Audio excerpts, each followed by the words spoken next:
get to some sports news. The Dodgers are making their first big splash of the offseason.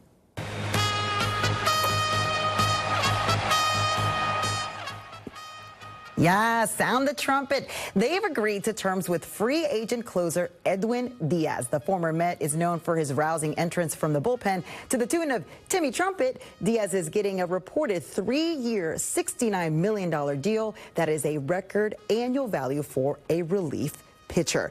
Joining us live is NBCLA sports writer Michael Duarte. And Michael, big moves for a team that's already won 2 in a row. Does this surprise you at all? That's right, Lolita. No, it doesn't surprise me. You know, the first few days of the winter meetings down in Orlando were a little bit quiet, but Tuesday's action was more jaw-dropping than an episode of Stranger Things.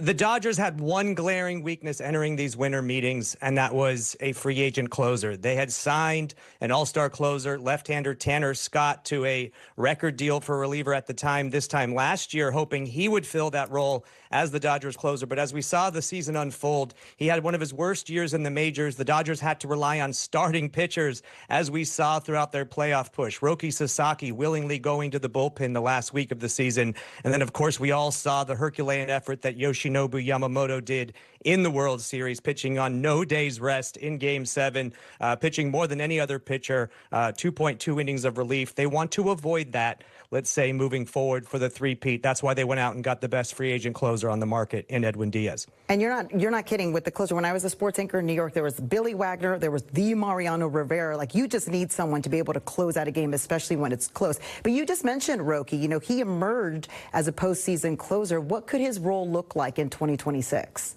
Yeah, I think they want to return Roki Sasaki to the role he's been doing throughout his career, including in Japan, and that's a starting pitcher. He has some of the most nasty stuff, including that splitter.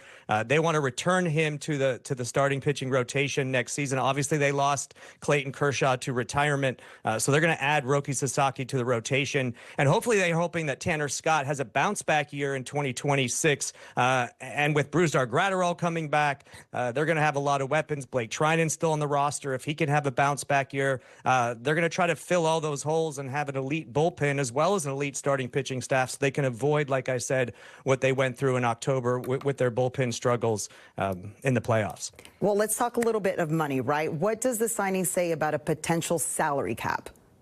Yeah, the Dodgers' salary for the upcoming season is going to be higher than my grocery bill, Alita. They're going to be over $500 million. And I want to say that this salary cap and signing of Edwin Diaz doesn't come without financial penalties. They lose 2 draft picks, their second and 5th highest draft picks. They also lose $1 million in international signing bonus money, and they paid over $100 million in taxes in 2025 for being over the luxury tax threshold. They will be there again in 2026, but when you're a printing money machine like the Los Angeles Dodgers and you have this window to win as many championships as possible, like we said, back-to-back, and now going for a three-peat a la the Lakers in the early 2000s, they're willing to spend whatever it takes and take those penalties I just mentioned. Yeah, absolutely. And as a fellow Boricua, Puerto Rican, I'm just going to say huepa to having Edwin Diaz here on the roster.